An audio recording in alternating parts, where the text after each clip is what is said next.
أيها الذين آمنوا استعينوا بالصبر والصلاة نحمده ونصلي ونسلم على رسوله الكريم اما بعد فاعوذ باللہ من الشیطان الرجیم بسم اللہ الرحمن الرحیم یا ایہا الذین آمنوا اطیعوا اللہ واطیعوا الرسول ولا تبطلوا اعمالکم صدق اللہ مولانا العظیم۔ باتمکین اور عظیم ناظرین، قرآن حکیم فرقان مجید سے جو آیہ بینہ تلاوت کرنے کی سعادت حاصل کی ہے وہ سورہ محمد سے ہے۔ یہ عظیم آیت عرفان، فہم اور علوم اور اسلامی کردار کے دریچے کھولتی ہے۔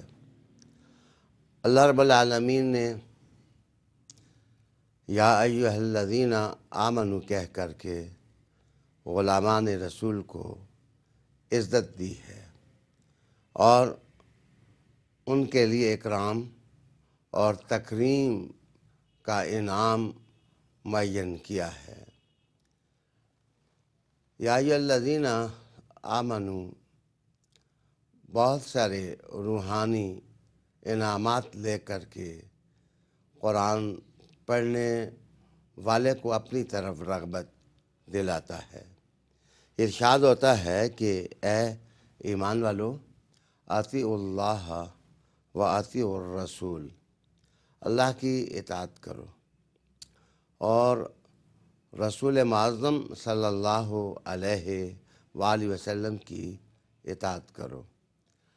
اطاعت کا معنی ہوتا ہے خوشی سے کوئی چیز قبول کرنا اور بہجت اور سرور کی کیفیت میں اس چیز کو اپنے عمل میں آباد کر لینا۔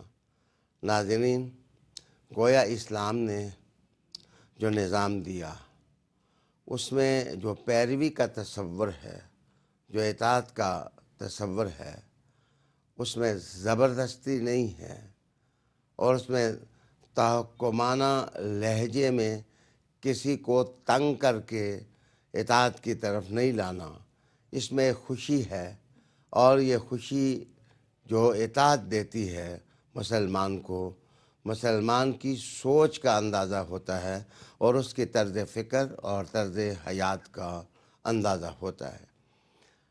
دو حکم دینے کے بعد کہ اللہ کی اطاعت کرو اور رسول معظم صلی اللہ علیہ وآلہ وسلم کی اطاعت کرو، آگے کہا گیا وَلَا تُبْطِلُوا أَعْمَالَكُمْ، تم اپنے اعمال کو باطل نہ کرو، ان کو ختم نہ کرو اور ان کو بے مقصد نہ کرو۔ ناظرین، قرآن مجید کی یہ وہ آیت ہے جو سمجھ اور دانائی اور عقل کا ایک انمول تحفہ قاری قرآن کو عطا کرتی ہے۔ ایک مختصر سا حکم ہے کہ تم اپنے اعمال کو ضائع نہ کرو۔ یاد رہے کہ یا ایھا الذین آمنوا ایک مضبوط، خوبصورت، پائیدار جڑ کی طرح ہے۔ یہ ایمان ایسی جڑ ہے جس سے نیکیوں کی تمام شاخیں پھوٹتی ہیں۔ اگر یہ جڑ نہ ہو ایمان کی تو اس سے پھوٹنے والی شاخیں وہ اچھا پھل عطا نہیں کر سکتی۔ ایمان کے ذکر کے بعد یہ احساس دینا قاری قرآن کو یا مسلمان کو کہ وہ اپنے اعمال کی حفاظت کرے اور ان اعمال کو ضائع ہونے سے بچائے۔ باطل کرنا، اس پر تھوڑی سی ہم گفتگو کرتے ہیں۔ یہ باطل لفظ بالکل حق کی ضد میں ہے۔ جاء الحق وزہق الباطل، گویا باطل کا مفہوم سمجھنے کے لیے حق کا سمجھنا زیادہ لطف پیدا کرتا ہے۔ حق وہ چیز ہوتی ہے، وہ عمل ہوتا ہے جو اتنا کنکریٹ ہو، مضبوط ہو اور صداقت پر مبنی ہو کہ اس کے خوشگوار نتائج نکلیں۔ تو باطل عمل وہ ہوگا کہ ایسے اعمال جن کا کوئی نتیجہ نہ ہو اور وہ خوشگوار نہ ہوں اور وہ زندگی میں آپ کو مثمرات سے وہ متمول نہ کریں۔ ناظرین، رب کریم نے جو یہ ارشاد فرمایا کہ تم اپنے اعمال کو ضائع نہ کرو، ایک تو اس کا معنی یہ ہے کہ تم اپنے ہر عمل کو ایمان کے سائے میں لانے کی کوشش کرو۔ وہ اعمال جو ایمان کے تابع نہیں ہوتے وہ بے مقصد ہو کر رہ جاتے ہیں۔ میں یوں کہہ سکتا ہوں کہ ایمان ہی وہ محور ہے اور ایمان ہی وہ مرکز ہے اور ایمان ہی وہ بنیاد ہے اعمال کی، جس محور سے ان گنت اعمال کے دھاگے نکلتے ہیں، لیکن ان دھاگوں کی سلامتی ایمان ہی سے معنون ہوتی ہے۔ ایک مسلمان کو چاہیے کہ وہ سوچے کہ جس وقت جولانگائے عمل میں وہ مختلف اعمال بجا لاتا ہے تو دیکھے کہ ان پر ایمان کی کتنی روشنی پڑتی ہے۔ رب کریم نے ارشاد فرمایا کہ لا تبطلوا اعمالکم، گویا اعمال کا صحیح اور مقبول ہونا ان کی شرط یہ ہے کہ ایمان سلامت ہو۔ اس بات کی خوبصورت تشریح جو ہے وہ سورہ عصر ہے۔ رب کریم نے جو فرمایا کہ قسم ہے زمانے کی انسان خسارے میں ہے، سوائے ان لوگوں کے جن کے پاس 4 قسم کی دولتیں ہیں، ایمان ہے، اعمال صالحہ ہیں، تواصی بالحق ہے اور صبر اور ثبات کے ساتھ زندگی بسر کرنا اور اس کی تلقین کرنا ہے۔ عالی مقام ناظرین، یہاں بھی آپ دیکھیں کہ ایمان کو مرکز کی حیثیت دی گئی ہے۔ گویا اس سے سمجھا یہ جا سکتا ہے کہ باطل اعمال وہ ہوتے ہیں جن کی بنیاد میں ایمان نہ ہو۔ ایک جگہ کافرین اور منکرین کی زندگی کا نقشہ قرآن حکیم نے کھینچا تو یہ فرمایا کہ یہ چٹیل صحرا کی طرح ہیں جس میں سراب ہے، کوئی پیاسا پانی سمجھ کے اس کی طرف بڑھتا ہے لیکن جب قریب پہنچتا ہے تو وہ پانی سے محروم ہو جاتا ہے۔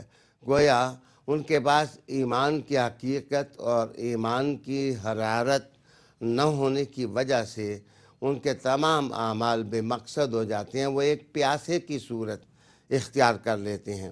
اسی چیز کو دوسرے مقام پر رب ذوالجلال نے بیان کرتے ہوئے کہا کہ وہ لوگ جن کو ایمان کی دولت نہیں ملتی ہے وہ لوگ ایسے ہیں کہ ان کے اعمال راکھ کا ڈھیر ہیں۔